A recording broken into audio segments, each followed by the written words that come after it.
In this video, I'll show you how to get 4 different looks from one grey background. Adorama TV presents Take and Make Great Photography with Gavin Hoey. Hello, I'm Gavin Hoey and you're watching Adorama TV, brought to you by Adorama, the camera store that has everything for us photographers. Now, I'm working in a small studio, 16 feet by 25 feet. And if you told me I could only have one background, well, you can guess what color I would choose. I'm always going to choose grey for a small studio space. And in this video, I'm going to show you 4 great setups that you can do with grey. Its versatility is tremendous. Now, I've got different grey here. I've got a grey painted texture wall, which is just brilliant.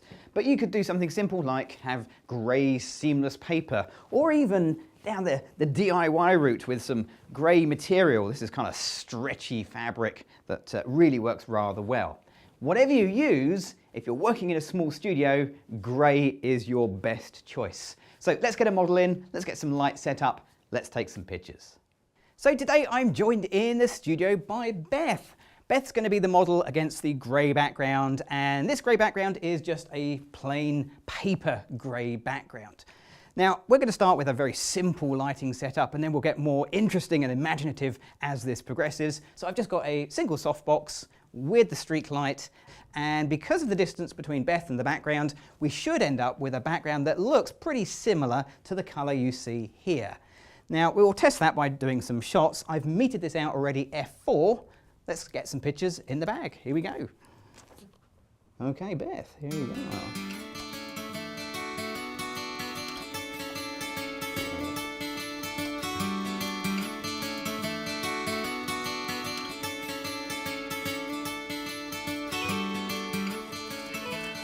So I've just added a grid to the softbox. So the idea with that is just to give me a bit more direction to the light. If you're working inside of a small studio like I am, a grid on a softbox is one of the best things you can do to really help control and direct the light.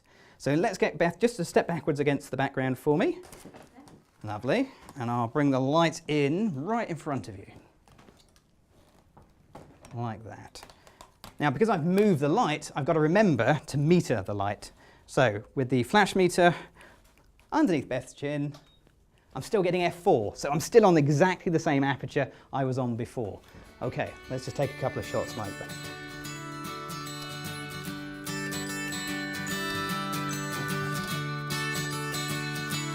Bring your hand down for me.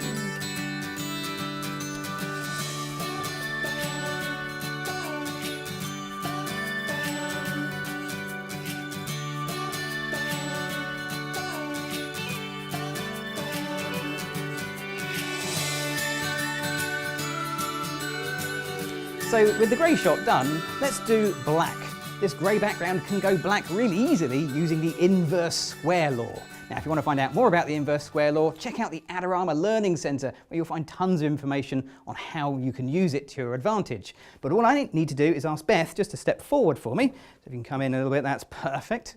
With Beth very close to the light and the background relatively further away, the inverse square law says that background should go, well, basically black.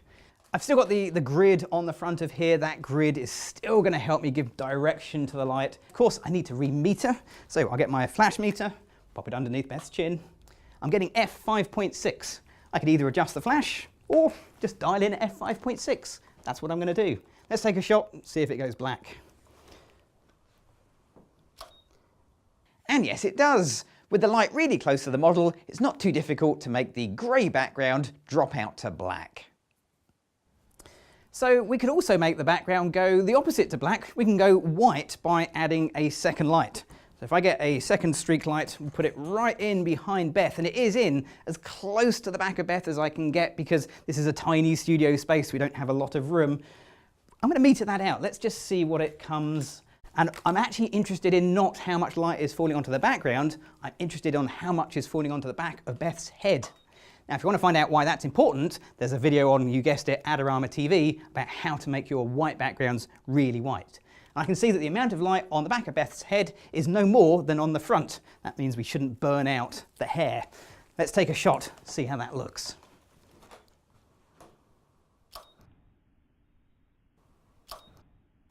And there you have a lovely clean white background. It is a little bit more difficult to make a grey background go white than black, but it can be done.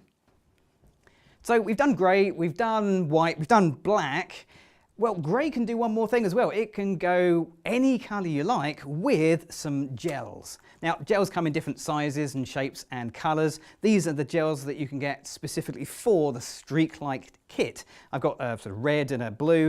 If I combine them together, I get a sort of purpley colour. And I reckon that's going to work really well. So I'm just going to pop that onto the light.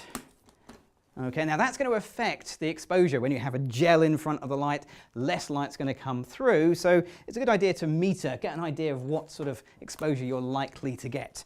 So if I meter for this now, I'm getting f11. Now I'm still shooting f5.6, the key light, the main light, that hasn't changed. So f11 you might imagine is quite bright in the background. It's best to take a shot and have a look and see what you get, because you might be surprised. Okay, let's take a shot like that. Okay, Beth, we're just going to do a simple headshot. Here we go. Superb. And as you can see, we've actually got quite a strong colour. Now, the lovely thing is I can change the intensity of the colour by changing the brightness of that background light. So if I drop it down a couple of stops, which I can do here on the remote, let's take the same shot again. And now we end up with a much richer, slightly darker coloured background. It really falls off nicely to a dark grey. That's because the background itself, of course, is grey, which is why if you're going to gel a background, grey is a great colour to work with, especially in a small studio. But I reckon with a bit of a lovely funky colour going on there, we can get a bit more interesting with our shots. So let's give Beth some props. It's very hard to model without props. I'll give you a pair of sunglasses. And we've got a video explaining how you can use props coming up here on Adorama TV later in this series. Okay, let's just take a shot like this. Here we go. Oh, let's go for a symmetry shot. Let's just bring your hands up underneath.